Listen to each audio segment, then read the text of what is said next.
All right, John's with us. We're going to talk about streaming audio. Absolutely. Now, why would we want to stream audio, and what is this going to do for us?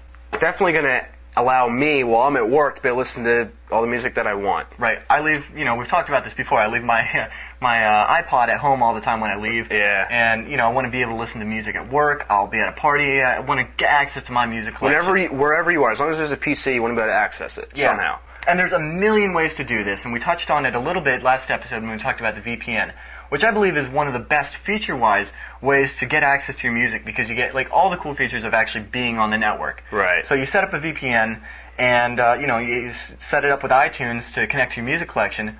Great. Couple of problems. Well, one, if you're doing with Windows XP, the VPN connection, client, one concurrent connection, that could be a problem if you want to have your friends get in on it. Right. The other problem is it's a little tricky to set up. It's not something that you would give to your friends. Yeah, even your mom or something. Like my mom, does she need access to my VPN? Yeah, it gets a little ridiculous. It's a little too much. Well, there's a couple other ways to do it. The easiest way, I think, is FTP. Absolutely. I mean, FTP allows server with FileZilla or some bulletproof, anything. and just be able to set up a FTP drive to your music. Very easy to access. And it's a little quirky, but with this little utility from Novell, you can actually map a network drive to an FTP location. We'll have all the links and everything in the show notes for that. And that way, you just go to my computer and bam, it's right in there. And as far as Winamp can tell, it's just another drive. One of the cool benefits of that is I could give you write access. Different user accounts. I could give an account to John and say, "Hey, you got write access. Go ahead and you want to send me some stuff? Yeah, as long as it's CC. So yeah, if it's legit, if it's like Creative Commons. Yeah. Another way to do it. Oh well, you know what? Back up. FTP, the con. Seriously, that's really cool, but that's not something I'm going to call my sister and be like, yeah, sure, you just set up an FTP with this program, do this, do that. Map this drive now. Oh, you want to upload? Okay, well, I've set up permissions for you. You're at your friend's place, you're at a party, you just want to set something up real quick. Still not the thing to use. Well, I think the easiest, and this is something that I've been using for a while, is I've already got an Apache server running on my machine, so why don't I just alias to my music folder? So then, it's just an IP address. It's, security through obscurity, or you could just put an htaccess file in there if you want some security. And the cool thing is, you get a directory listing of all your music. You just go in, click the MP3, it plays. A couple of cons, though. Finishes playing, you have to go back and choose another one. It's not like you can set up playlists.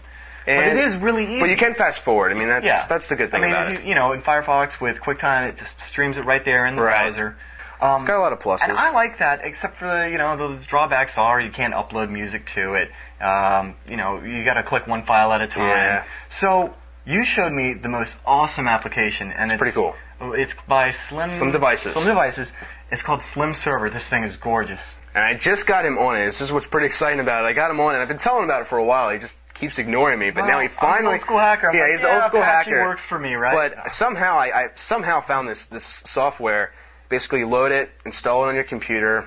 Really easy. Next, finish. Next, finish.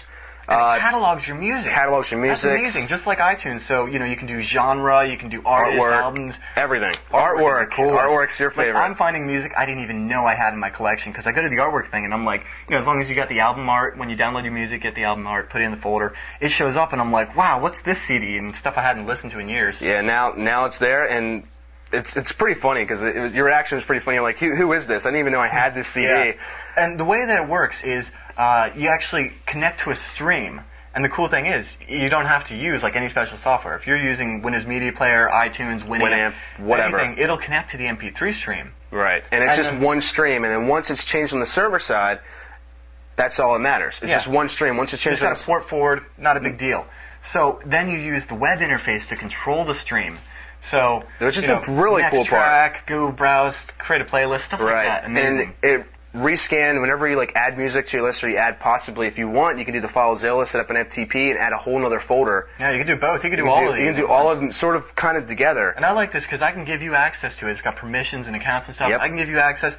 He can listen to his own stream. I can have my own stream, or I could have one stream and be DJ for all my friends. Right. It's a really amazing piece of software. I love it. I'm going to start using it like crazy.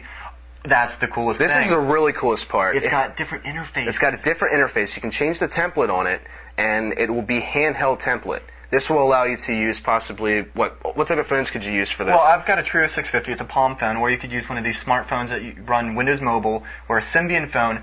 And anything with a web browser, you'll be able to like control your music from it. And if you've got a phone that has like a media multiple player, application or media player, but then you could listen to it on the go. That's amazing. Yeah, which is really, really cool. And it's just it's a really light software. It doesn't take a whole lot to run. I'm going to set it up on my stereo and use it to control the stereo. Yeah, it's like a little remote. Some more. Yeah, all the time.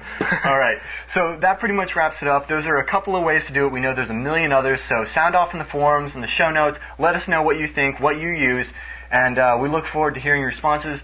So all the fun tweaks and how to do it, client-side, server-side, all that, show notes, hack5.org. So go get your stream on.